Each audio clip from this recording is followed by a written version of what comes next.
Mientras el títere castrista Díaz-Canel llama a los comunistas a no perder el entusiasmo revolucionario, el primer ministro Manuel Marrero reconoce que el pueblo cubano no confía en sus dirigentes. ¿Cómo están, amigos? Bienvenidos a Noticias Importantes. Comenzamos.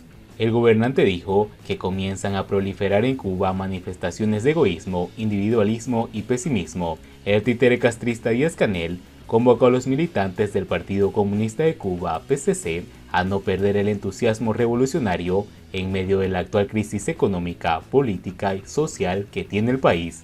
No podemos perder el entusiasmo revolucionario, ni el optimismo ni la confianza, pues necesitamos seguir formando conciencia sobre la base de lo que todos podemos aportar con nuestra propia entrega y esfuerzo, fueron las palabras de Díaz-Canel. Se dirigió a los militantes en la asamblea del balance del Comité Provincial del PCC. Según ACN, el mandatario cubano dijo a los comunistas que deben crecerse por encima de algunas manifestaciones que comienzan a proliferar de egoísmo, individualismo y pesimismo. Díaz-Canel tocó temas contradictorios en la realidad actual de Cuba, como el protagonismo en la economía de la empresa estatal socialista. Saca este asunto a debate cuando el gobierno acaba de aprobar cientos de empresas privadas para que den respuesta a la incapacidad del sector estatal para llevar adelante el país.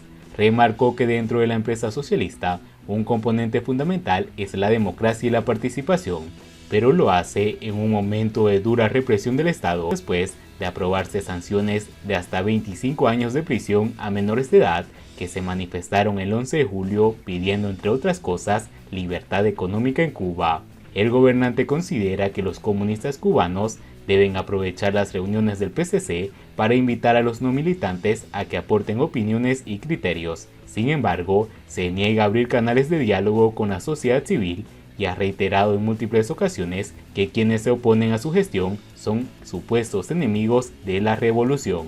A inicios de marzo, Díaz-Canel invitó a los militantes comunistas a ser más abiertos, más humanistas y a ocuparse de su gente. El PCC tiene que ser más abierto, tenemos que atender todos los problemas, tenemos que atender a nuestra gente, dijo en la Isla de la Juventud, también en una asamblea provincial. Mientras tanto, el primer ministro Manuel Marrero reconoce que el pueblo cubano no confía en sus dirigentes. El ICRT cambiará de nombre, deberá incrementar sus ingresos y mantener el control ideológico de los cubanos. El primer ministro de Cuba, Manuel Marrero Cruz, reconoció implícitamente que el pueblo no confía en los actuales dirigentes durante una reunión de balance anual en el Instituto Cubano de Radio y Televisión, ICRT. Marrero definió como tarea crucial garantizar que el pueblo nunca pierda la confianza en sus dirigentes ni en la revolución, circunstancia que atribuyó a una campaña mediática desde Estados Unidos sin la más leve autocrítica, ratificando que Fidel es Fidel, Raúl es Raúl, diferenciándolos de la actual generación de dirigentes a los que se refirió como continuidad. En momentos difíciles, nuestros dirigentes le pidieron sacrificio a nuestro pueblo, recordó Marrero, y tenemos la alta responsabilidad de continuar sus obras, añadió sin mayores precisiones. El primer ministro se refirió a la necesidad de conseguir un reflejo más de la diversa sociedad cubana en los medios, de modo que sirva nuestra radio y televisión como un control popular a puntograma. Calificó de proeza los 2 últimos años vividos en Cuba, evitando referirse a la fracasada tarea de ordenamiento o a los sucesos del 11 de julio, y el auditorio se mostró convencido de la necesidad de continuar profundizando en la defensa de la verdad sobre la isla, según Grama. Manuel Marrero pronosticó que si mañana hubiera otra pandemia de coronavirus, habría que extender los horarios de la televisión y la radio para informar a los cubanos, y señaló la necesidad de fortalecer los telecentros, dada la importancia de la información local, según su criterio, y recordó cómo la televisión y la radio siguieron entrando en los hogares durante el azote del COVID-19. El primer ministro pidió valorar la experiencia de lo que está sucediendo de cara al silenciamiento de determinados medios de comunicación y la prevalencia de otros frente al conflicto en Ucrania, sin poner ejemplos concretos ni abordar la cobertura de la prensa estatal a la invasión rusa. Marrero recomendó acelerar el cambio de nombre de ICRT por el de Instituto de Información y Comunicación Social, que considera tendrá un alcance mucho mayor, como si el problema fuera el nombre, pues se le otorga la rectoría de implementar la política de la información y la comunicación desde el punto de vista del gobierno que quiere la institución y que seguirá siendo subvencionada, incremente sus ingresos sin precisar el modo. Siguiendo con las noticias, con la dictadura no hay diálogo posible. ¿Dialogar para qué? ¿Para exigir qué? ¿A base de qué? ¿Con qué poder real o apoyo contamos para eso? Una dictadura no es reformable, se tumba del poder y se transita a una democracia. Eran más de las 12 de la noche, llevaban 3 horas en aquella reunión a puertas cerradas con los funcionarios del Mincut. Eran 32 los representantes a los cientos manifestantes que se aglomeraban afuera de la institución ese 27 de noviembre de 2020.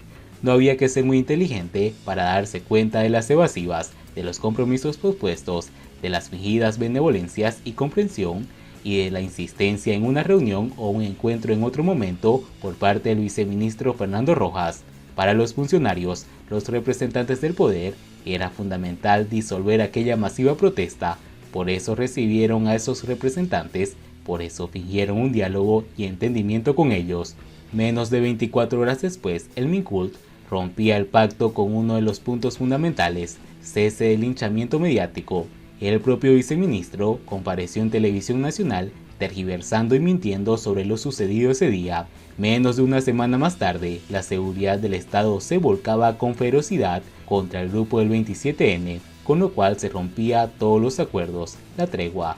Lo que sucedió después fue una presión y tensión constante entre ambos bandos que acabó definitivamente con la ruptura del proceso de diálogo cuando el 27 de enero de 2021, a 2 meses de las protestas frente al Minkult, alrededor de una veintena de artistas, activistas y periodistas independientes fueron víctimas de un acto de repudio y violencia de detención de los que participaron los funcionarios de la institución, incluso el ministro de Cultura, Alpidio Alonso, cuyo manotazo para arrebatarle el teléfono a un colega de la prensa, Mauricio Mendoza, dio luz verde al calvario.